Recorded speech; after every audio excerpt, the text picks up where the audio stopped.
महर्षि स्वामी दयानंद जी को जब पढ़ने का सौभाग्य प्राप्त हुआ तो ऋषि ने सत्यार्थ प्रकाश के अंदर ऐसा कोई प्रकरण नहीं है जो ना उठाया।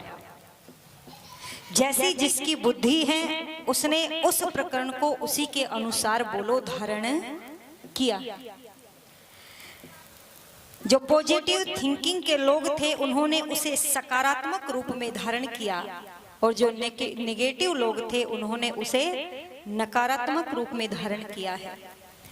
पर आइए अन्यत्र चर्चाओं को न करते हुए देश की चर्चा, सबसे पहले ईश्वर की चर्चा, संतान कैसी हो, गृहस्थ कैसा हो, सन्यासी कैसे हो, फिर राजा कैसा हो, जनता कैसी हो, इन समस्त तथ्यों का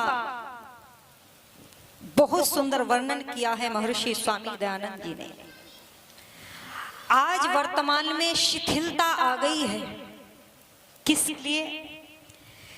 आर्य समाज का ही मंच एक ऐसा वैदिक मंच रहा है। ये बुजुर्ग बैठे हैं, इन्होंने वो समय देखा होगा कि जब इस मंच पर बैठ करके कुरीतियों पर प्रहार किया जाता था, जिसे आज की भाषा में कह दे तो बोले पाखंड का खंडन किया जाता था। वर्तमान में अब ऐसा प्रचार प्रसार बोलो दिखाई व सुनाई नहीं देता। उसके पीछे बहुत सारे कारण हैं। मंच वालों की भी कुछ अपनी व्यक्तिगत समस्याएं और बोलो जो नीचे बैठे हैं उनकी भी अपनी कुछ समस्याएं हैं। पर मैं निवेदन करना चाहूंगी, सभी विषयों को छोड़ करके जब देश की, राष्ट्र की बात, समाज की बात ऋषि ने कही तो दुनिया के लोगों, आज आर्य समाज के मंच पर भी कह दिया जाता है ये चर्चाएं नहीं होनी चाहिए।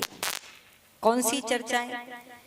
जिसका सबसे पहला नारा दिया था ऋषि दयानंद ने, जिसको पढ़ करके, जिस सत्यार्थ प्रकाश को पढ़ करके एक नहीं अनेक क्रांतिकारी तैयार हुए थे।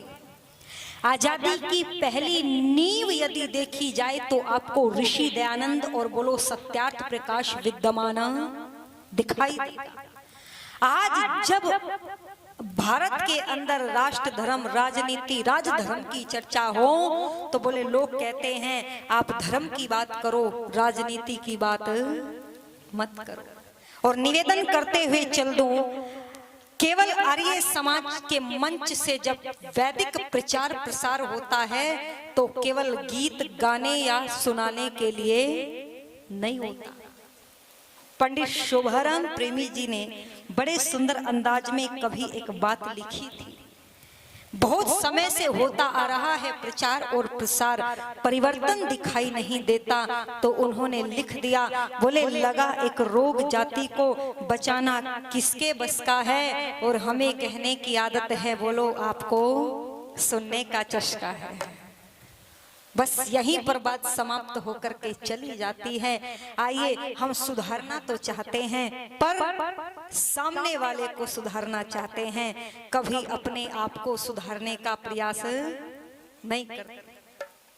हम चाहते हैं लोग यज्ञ करें, क्यों बहनों चाहती हो ना, पर बोले ये सामने वाली पड़ोसन कर ले। हम चाहते हैं लोग आर्य समाज के सत्संग में आए, पर भाई साहब हमारा परिवार नहीं, ये पड़ोसियों का परिवार आ जाए।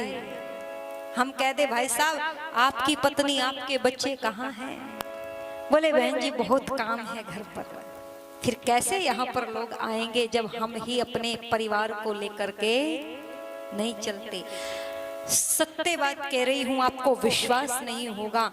एक एक आर्य समाजों में कई कई वर्ष हो गए हैं मुझे जाते हुए, पर मैंने उन प्रधानमंत्रियों के बोलो परिवारों को देखा ही नहीं है। ये तो सौभाग्यशाली है आप लोग कि ऐसे परिवार में ठहरने का, आने का अवसर मिलता है तो पता चलता है कितनी श्रद्धा है महिलाओं के अंदर, बहनों के अंदर। ये जो घर घर भोजन खिलाने की परंपरा है, ये उसी की ही संस्कृति है। पता चलता है कि प्रधान जी ऊपर से प्रधान है या घर से प्रधान है ना। ये परंपरा तभी तो बनी थी। आइए अपने अंदर भी झांक करके चले, वरना हमारी स्थिति क्या होगी। हम दूसरों को बाद में देखेंगे। यहाँ किसी मुसलमान की, सिख की, ईसाई की बात मत करो। आइए किसी पौराणिक की बात मत करे, पहले अपने आप को झांक कर के चले। वरना पंडित शोभाराम प्रेमी जी का वो मंतव्य जो दर्द के साथ उन्होंने कहा था, कहीं पूरा ना हो जाए। क्यों, कैसी स्थिति है, एक भजन के माध्यम से रखते हुए चलो। हो नग में सुना कर तुम्हें क्या रिझाए। बोले बहन जी, आपसे पहले एक भजनोपदेशक आए थे, बहुत सुंदर गाते थे। अच्छा, तो फिर मैंने अपने अंदर विचार किया, मैं उससे अच्छा गाऊंगी, और बहा दिया पसीना मंच पर। आपने कहा जी बहुत अच्छा, आपने तो उनको फेल कर दिया। बस यहीं तक तो नहीं हो रहा है प्रचार। इसीलिए कहा हमारे नगमों में इतनी ताकत नहीं जो हम आपको रिझा सके, क्योंकि यार ये समाज के मंच पर रिझाने का काम नहीं होता। इसीलिए लिखा है क्या, हो नग में सुना कर तुम्हें क्या रिझाए। ऋषियों के देश में क्या हो रहा है, कटती है गाय नग में सुना कर तुम्हें क्या रिझाए।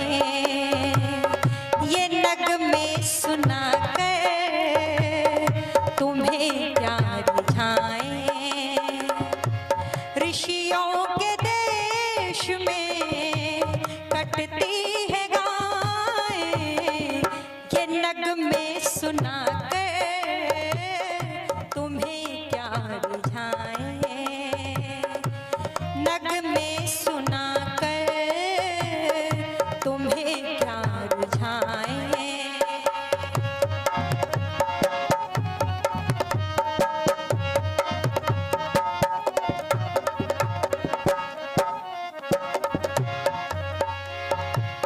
जिस देश की संस्कृति को सीखने के लिए विदेशों से लोग आते रहे, आज वर्तमान में देखो।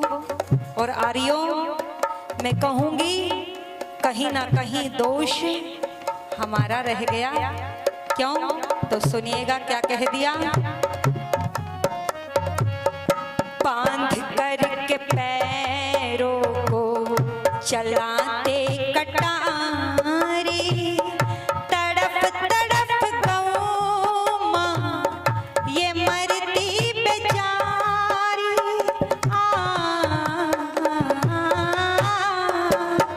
बांध करके पैरों को चलती कटारी, तड़प तड़प गौ माँ ये मरती बेचारी। गौ माँ सिखा कर ये दिल बहलाए। गौ माँ सिखा कर ये दिल बहलाए। ऋषियों के देश में कटती है गाय, नग में सुना कर तुम्हें क्या रिझाए। ला ला ला ला ला ला हो हो हो हो।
कटती है गायें, ये नगमे सुना कर तुम्हें क्या रिझाएं।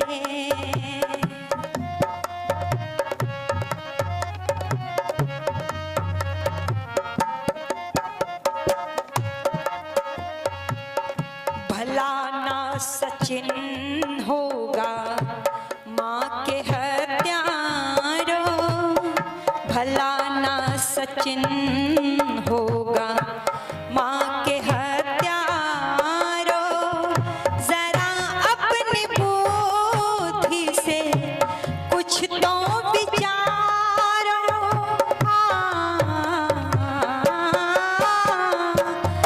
भला ना सचिन